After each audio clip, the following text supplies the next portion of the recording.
Hello everyone. बच्चों, पिछली video में हम लोग बात कर रहे थे माइटोकॉन्ड्रिया और प्लास्टिड का।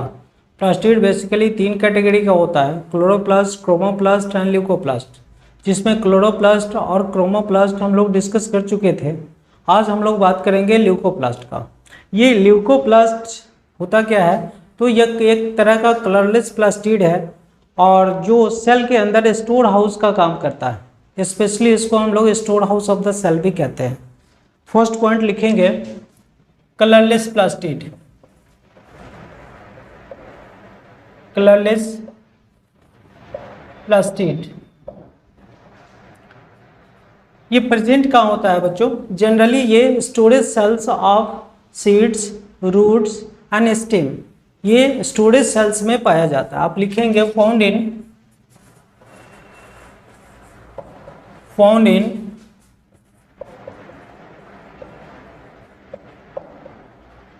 storage cells of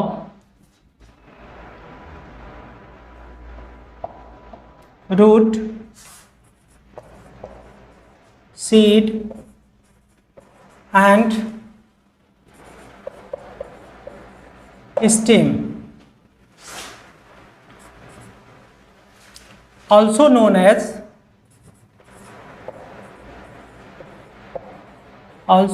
as storehouse of the cell।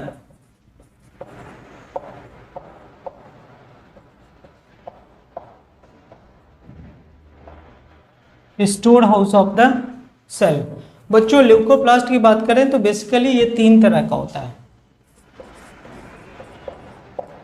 Leucoplast किस तरह का मटेरियल ये स्टोर करता है? On the basis of substance stored in the leucoplast it can be categorised into 3 category. इसका 3 कैटेगरी हम लोग बना सकते हैं। फर्स्ट लिखेंगे अमाइलोप्लास्ट। जैसा नाम से पता चल रहा है, अमाइलो यानी कि अमाइलेज का स्टोरेज करेगा। स्टोर्स आप लिखेंगे स्टोर कार्बोहाइड्रेट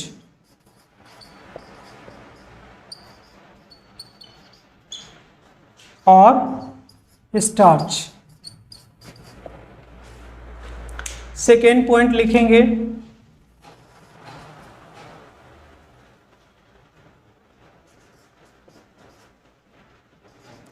एल्यूरोप्लास्ट। ये क्या करता है? स्टोर प्रोटीन, ये प्रोटीन का स्टोरेज परफॉर्म करता है। और एक और टाइप है इलियोप्लास्ट।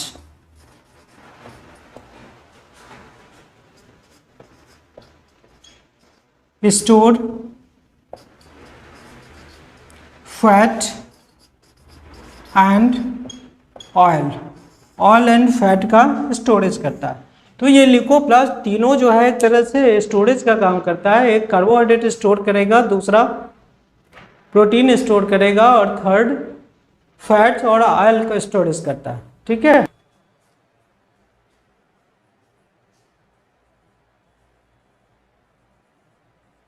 स्ट्रोमा। एक्चुअली ये स्ट्रोमा होता क्या है बच्चों, बात करेंगे हम लोग।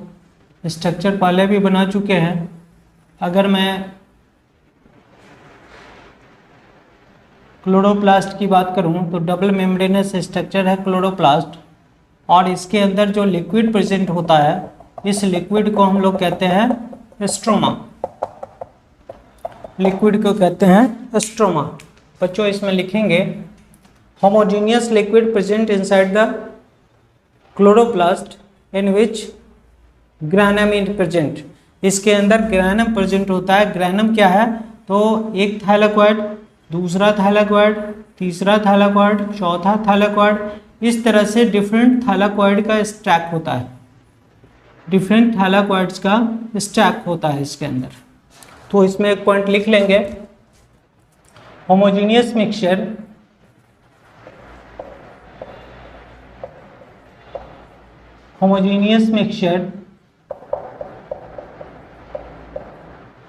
in which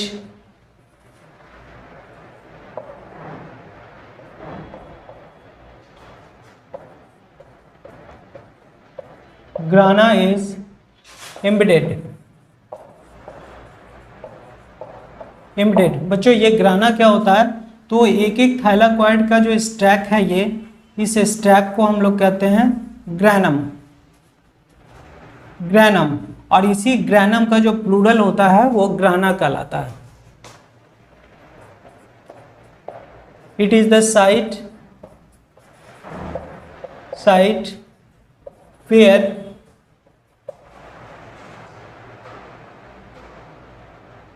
starch formation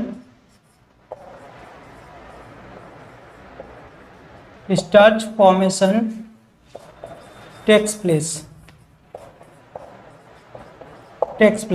यही स्ट्रोमा वो जगह है जहाँ पे कार्बोहाइड्रेट का फॉर्मेशन होता है। बच्चों आपसे पूछा जाए प्लास्टिड के अंदर, क्लोरोप्लास्ट के अंदर फोटोसिंथेसिस में स्टार्च का फॉर्मेशन कहाँ होता है, तो आप कहेंगे स्ट्रोमा के अंदर स्टार्च का फॉर्मेशन होता है। तो फिर ये थाइलाकॉइड्स के अंदर या ग्राना के अंदर होता क्या होगा, तो वहाँ पे सिर्फ फोटोलाइसिस ऑफ वाटर होता है। आगे हम लोग बात करेंगे, जब भी पढ़ेंगे डिटेल फोटोसिंथेसिस तो बात करेंगे। लेकिन यहाँ पे याद रखना है आपको, कार्बोहाइड्रेट और स्टार्च का फॉर्मेशन कहाँ होगा, तो ये लिक्विड जो स्ट्रोमा है इसी के अंदर होगा। नेक्स्ट बच्चों बात करेंगे, नेक्स्ट टॉपिक है ग्राना।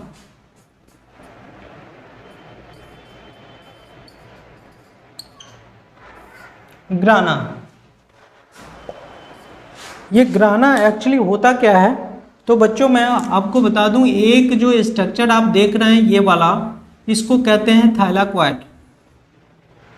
एक स्ट्रक्चर को कहते हैं थाइलाकॉइड, और इस थाइलाकॉइड के अंदर होता है क्लोरोफिल। और ये क्लोरोफिल बना होता है मैग्नीशियम एटम का, तो याद रखना है। तो इस तरह से ग्रैनम है क्या, तो स्टैक्स ऑफ थाइलाकॉइड है। इसमें लिखेंगे first point, stacks of membrane bound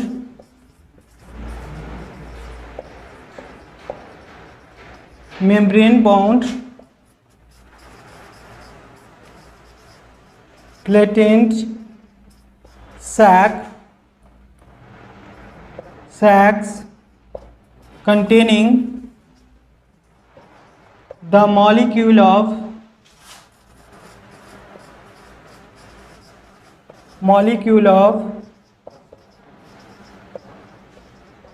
chlorophyll. और ये मेम्ब्रेन बाउंड फ्लैटेंड सैक क्या है, तो यही स्ट्रक्चर है जिसको हम लोग कहते हैं थाइलाकॉइड। नेक्स्ट पॉइंट बात करेंगे,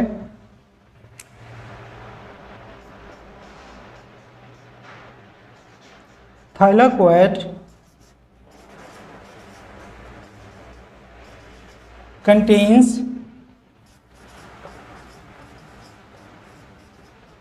chlorophyll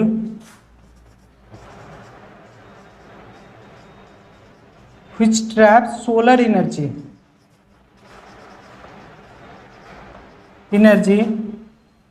for photosynthesis।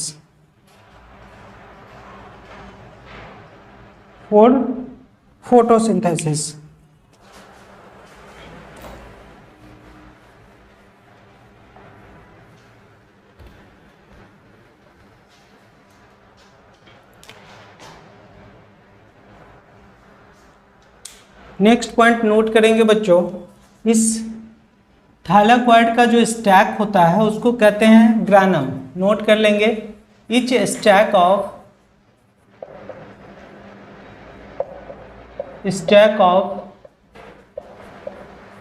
Thylakoid is known as granum. और बच्चों इसी का प्लूरल कहेंगे तो फिर ग्राना कहेंगे।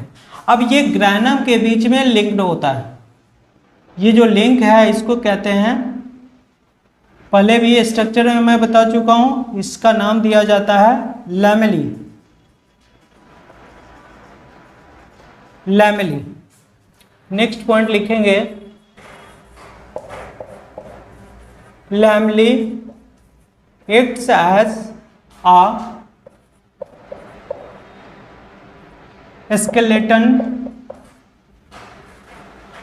of the cell।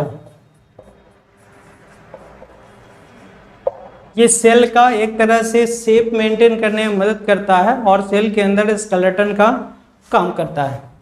Next point आप लिख लेंगे and last main functional unit of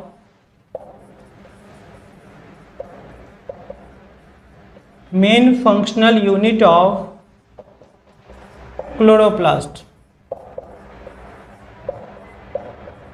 chloroplast बच्चों, अगर ये पूरा क्लोरोप्लास्ट है तो इस क्लोरोप्लास्ट का मेन फंक्शनल यूनिट जो है ये ग्रैनम ही होता है, जो सनलाइट को ऑब्जॉर्व करता है, सनलाइट एनर्जी को ऑब्जॉर्व करता है और वो एनर्जी का इस्तेमाल किया जाता है केमिकल एनर्जी के स्टोरेज के फॉर्म में। इट मीन्स ग्लूकोज फॉर्मेशन में या स्टार्च फॉर्मेशन में। ठीक है, नेक्स्ट बात करेंगे बच्चों function of plastid. Function of plastid, function of plastid ये पहले भी डिस्कस कर चुके हैं बच्चों। इसमें 3 तरह का प्लास्टिड है, chloroplast, chromoplast and leucoplast. Chloroplast को ग्रीन प्लास्टिड कहते हैं, जो प्लांट्स को ग्रीन कलर प्रोवाइड करवाता है। क्रोमोप्लास्ट जो ग्रीन कलर के अलावे जो भी कलर है वो प्लांट्स को प्रोवाइड करवाता है। बेसिकली क्रोमोप्लास्ट प्रेजेंट होता है फ्रूट्स में और फ्लावर्स में। ल्यूकोप्लास्ट है जो स्टोरेज का काम करता है। तो नोट कर लेंगे, chloroplast helps in trapping solar energy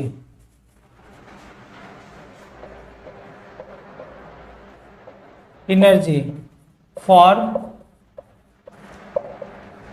photosynthesis. Photosynthesis के लिए जो एनर्जी चाहिए वो सोलर एनर्जी से ट्रैप करके सेल को अवेलेबल करवाता है। कौन? क्लोरोप्लास्ट। नेक्स्ट बात करेंगे chromoplast. Chromoplast provides different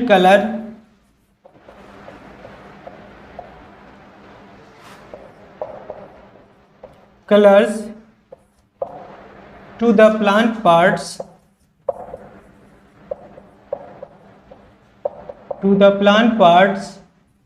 other than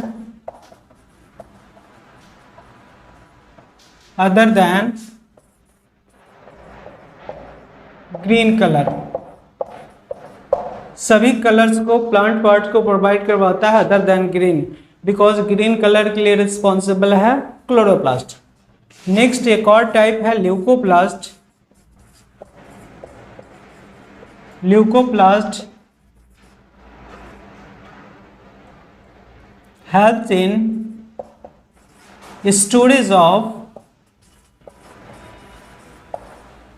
storage of starch, protein and fat। ठीक है बच्चों, ये टॉपिक था हम लोगों का प्लास्टिड जो एंड होता है। नेक्स्ट बात करेंगे हम लोग न्यूक्लियस। न्यूक्लियस बच्चों, न्यूक्लियस का सबसे पहले डायग्राम मैं बना लूँ तो आप देखेंगे ये एक डबल मेम्ब्रेनस स्ट्रक्चर है और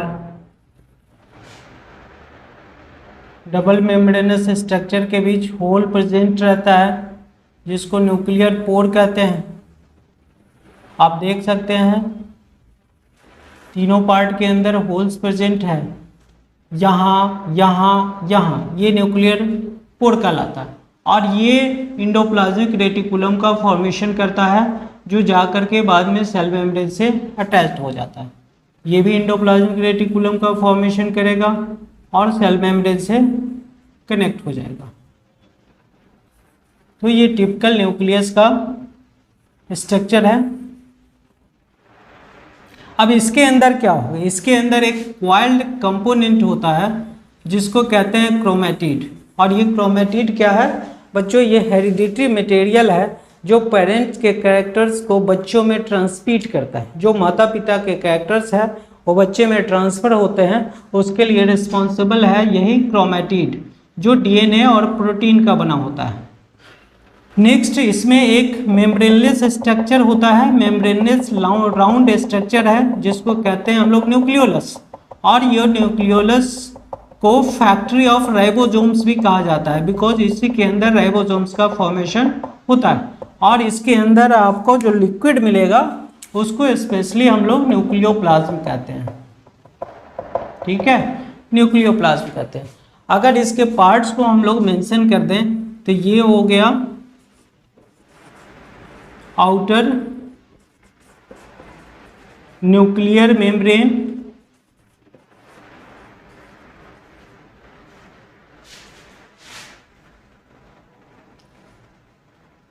अगर इसके बात करें तो इनर न्यूक्लियर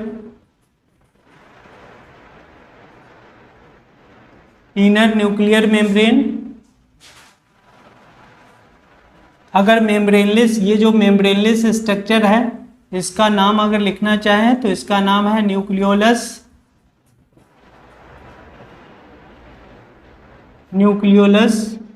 और ये जो होल आपको दिख रहा है ये कहलाता है न्यूक्लियर पोर। और इसके अंदर जो ये कॉइल्ड स्ट्रक्चर दिख रहा है इसको कहते हैं क्रोमेटिड। और इसके अंदर जो लिक्विड ये आपको दिख रहा है ये कहलाता है nucleoplasm.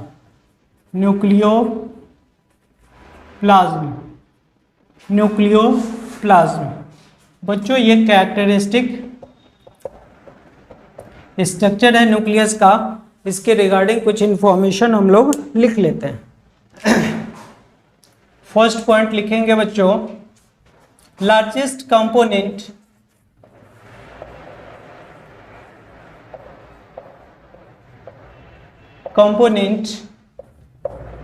of the animal cell। ये एनिमल सेल का लार्जेस्ट कंपोनेंट होता है। नेक्स्ट पॉइंट बच्चों इसमें लिखेंगे डबल मेम्ब्रेनस। आप देख सकते हैं इनर आउटर दोनों मेम्ब्रेन है, इसलिए डबल मेम्ब्रेनस स्ट्रक्चर। बच्चों न्यूक्लियस जो है ये पूरे सेल के एक्टिविटी को कंट्रोल करता है, इसलिए हम लोग इसे कहते हैं control centre of the cell, यानी कि दूसरा नाम इसका ब्रेन ऑफ द सेल भी दिया जाता है। नेक्स्ट पॉइंट लिखेंगे controls all the activities of the cell. all the activities of the cell, also known as, जैसा मैं बताया आपको, also known as, चूंकि सारे एक्टिविटी को कंट्रोल करता है इसलिए हम लोग इसे ब्रेन ऑफ द सेल भी कहते हैं, also known as brain of the cell. सबसे इंपॉर्टेंट बच्चों ये हेरिडिटरी कैरेक्टर्स को एक जनरेशन से दूसरे जनरेशन में ट्रांसफर करता है। जैसे इसके पास न्यूक्लियस के अंदर ये क्रोमेटिड है, क्रोमेटिड में जो कैरेक्टर्स होता है वो स्टोर्ड होता है, और यही क्रोमेटिड है जो पेरेंट से बच्चों में कैरेक्टर्स को ट्रांसफर करने के लिए रिस्पॉन्सिबल है। इसलिए हम लोग कहते हैं nucleus helps in carry genetic characters from one parent to the offspring, यानी कि फादर से ऑफस्प्रिंग बच्चे में ये कैरेक्टर्स को ट्रांसफर करने के लिए रिस्पॉन्सिबल है। Carry hereditary characters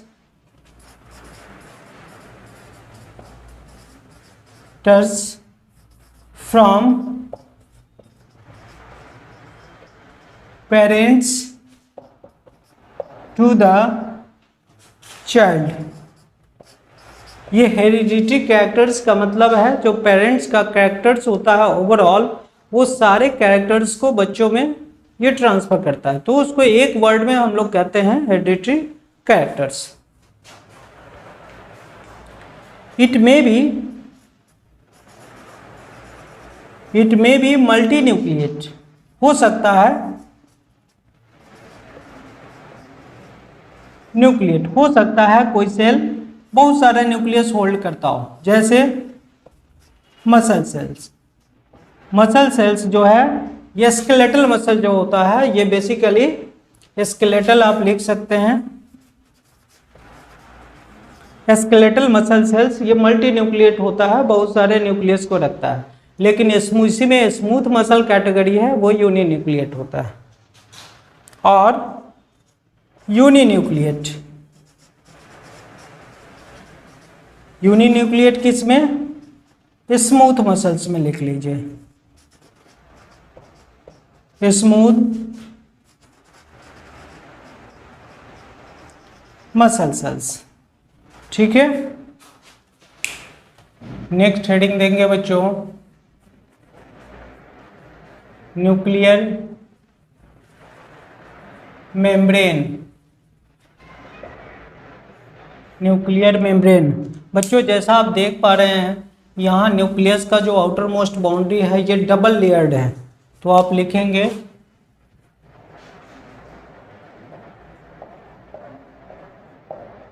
double membranous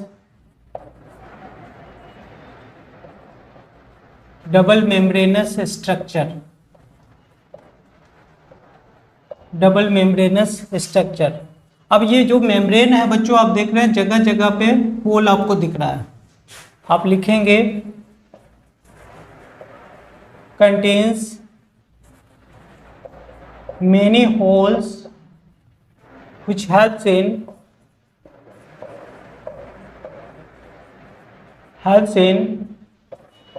exchange of materials। Exchange of materials. ये जो न्यूक्लियर पोर है बच्चों साइटोप्लाज्म से न्यूक्लियस के अंदर सब्सटेंस को जाने में और न्यूक्लियस के अंदर से साइटोप्लाज्म में आने में सब्सटेंस को मदद करता है। किस चीज़ का बना होता है न्यूक्लियर मेम्ब्रेन? तो बच्चों न्यूक्लियस के अंदर ये सेल के अंदर जो भी मेम्ब्रेन है वो सब के सब लिपिड और प्रोटीन का बना होता है, तो आप लिख सकते हैं made up of lipid and protein. ठीक है, नेक्स्ट बात करेंगे बच्चों न्यूक्लियर सैप। न्यूक्लियर सैप, जो न्यूक्लियर सैप है इसको न्यूक्लियोप्लाज्म भी कहते हैं, न्यूक्लियोप्लाज्म भी कहते हैं। ये न्यूक्लियोप्लाज्म है क्या? तो ये प्रोटोप्लाज्म का एक पार्ट है जो न्यूक्लियर मेम्ब्रेन के द्वारा घिरा हुआ है, न्यूक्लियस के अंदर प्रेजेंट है। तो आप लिखेंगे पार्ट ऑफ प्रोटोप्लाज्म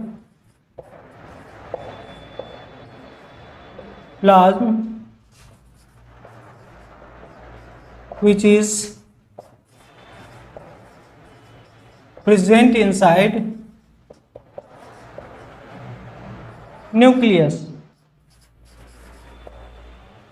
ठीक है, which is present inside the nucleus। Next बात करें बच्चों न्यूक्लियोलस। न्यूक्लियोलस ये आप देख रहे हैं मेम्ब्रेनलेस स्ट्रक्चर है और इस मेम्ब्रेनलेस स्ट्रक्चर को हम लोग कहते हैं न्यूक्लियोलस। इसमें लिखेंगे आप मेम्ब्रेनलेस स्ट्रक्चर।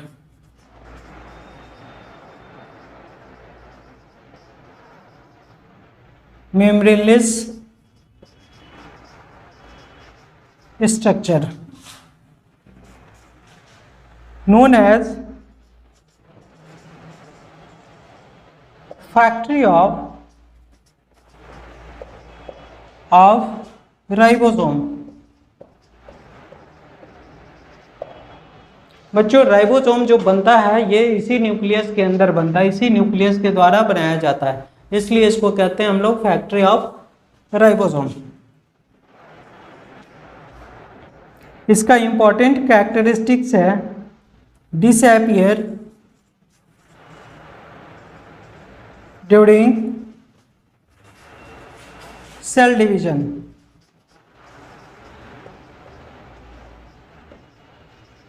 सेल डिवीजन के समय ये न्यूक्लियोलस कैरेक्टरिस्टिक्स है कि सेल डिवीजन के समय ये डिसअपियर हो जाता है। कंटेन्स, इसके अंदर क्या क्या प्रेजेंट होगा बच्चों, तो लिखेंगे contains DNA, RNA and protein.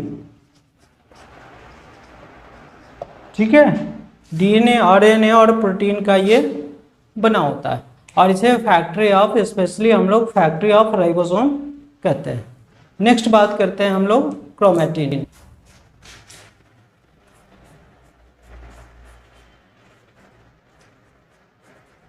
Chromatin बच्चों, ये क्रोमैटिन क्या होता है, तो जेनेटिक मटेरियल है जो न्यूक्लियस के अंदर प्रेजेंट होता है और ये जेनेटिक कैरेक्टर्स को, पेरेंट्स के कैरेक्टर्स को उसके बच्चों में ट्रांसमिट करने में मदद करता है।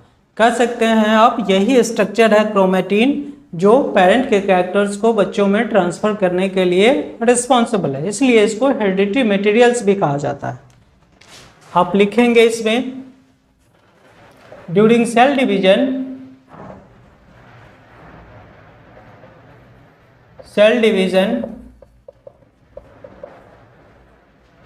chromatin becomes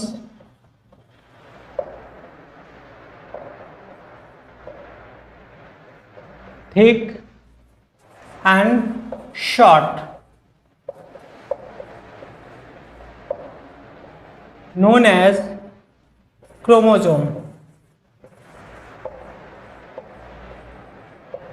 बच्चों याद रखिएगा क्रोमैटिन और क्रोमोसोम इस दोनों में क्या डिफरेंस है, तो माइनर डिफरेंस है। दोनों सेम चीज़ है, क्रोमैटिन और क्रोमोसोम दोनों सेम चीज़ है, लेकिन जिस समय एक सेल से दो सेल बन रहा होता है, यानी कि सेल डिवीजन हो रहा होता है, उस सेल डिवीजन के समय में जो क्रोमैटिन यहाँ देख रहे उलझा हुआ स्ट्रक्चर है, ये क्रोमैटिन शॉर्ट हो जाता है और थिक हो जाता है। मान लीजिए ये क्रोमैटिन है, इस तरह का है, लेकिन सेल डिवीजन के समय ये थिक और शॉर्ट हो जाता है, थिक और शॉर्ट हो जाता है। तो इस वाले स्ट्रक्चर को जब उलझा हुआ है तो इसको कहेंगे क्रोमैटिन, और जब थिक और शॉर्ट हो जाता है सेल डिवीजन के समय उसको कहते हैं क्रोमोसोम। ठीक है, मुझे लगता है कंसेप्ट क्लियर होगा।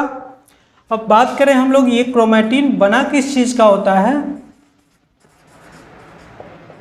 Chromatin is made of DNA and protein. Protein, ये कौन सा प्रोटीन, तो स्पेशली हिस्टोन प्रोटीन होता है जिससे रैप्ट होता है। ठीक वैसे ही जैसे अगर आप रोल का स्ट्रक्चर अगर देख ले तो अंदर में कुछ मटेरियल रखा होता है और ऊपर से ब्रेड उसका रैप किया हुआ रहता है, वैसे ही ये प्रोटीन का एक लेयर होता है नीचे में, और प्रोटीन के लेयर के ऊपर से रैप्ट होता है और अंदर में जेनेटिक मटेरियल डीएनए पैक्ड होता है। अगर हम लोग एक क्रोमोसोम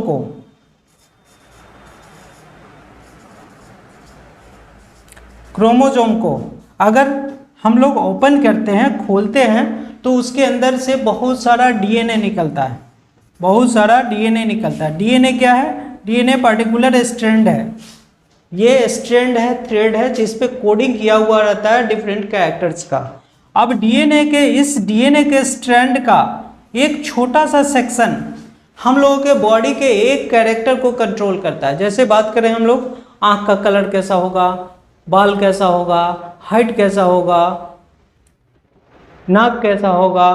तो बहुत सारे जो बॉडी में कैरेक्टर्स है, बॉडी के स्किन का कलर कैसा होगा, ये डिफरेंट कैरेक्टर्स को मेंटेन करने के लिए प्रत्येक कैरेक्टर के लिए एक एक जीन होता है इस डीएनए के ऊपर, और डीएनए का एक छोटा सा सेक्शन एक कैरेक्टर को कंट्रोल करता है, और इसी छोटे से सेक्शन को हम लोग कहते हैं जीन। छोटे से सेक्शन को कहते हैं हम लोग जीन। जीन को स्पेशली हम लोग कहते हैं gene is the functional unit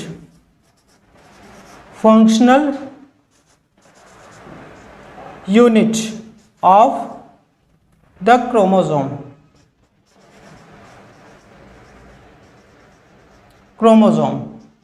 यानी कि क्रोमोसोम के अंदर डीएनए होगा और उस डीएनए का एक छोटा सा सेक्शन जीन कहलाएगा। जैसे देखिए, एक जीन यहाँ पे, दूसरा जीन यहाँ हो सकता है, तीसरा जीन यहाँ हो सकता है, चौथा जीन यहाँ हो सकता है, और प्रत्येक जीन अपने अपने कैरेक्टर को कंट्रोल करता है। इट मीन्स एक कैरेक्टर एक जीन। और हम लोगों के बॉडी में अप्रोक्सीमेटली 30,000 कैरेक्टर्स है, तो it means approx 30,000 genes body में होता होगा, और सारे कैरेक्टर्स को वो कंट्रोल करता है। ठीक है बच्चों, ये न्यूक्लियस चैप्टर, यहाँ पे न्यूक्लियस टॉपिक हम लोगों का एंड होता है, और इसके साथ ही ये सेल वाला चैप्टर ही हम लोगों का एंड होता है। ठीक है, अब नेक्स्ट क्लास में हम लोग किसी नेक्स्ट चैप्टर को ही स्टार्ट करेंगे। ठीक है, okay, thank you for watching.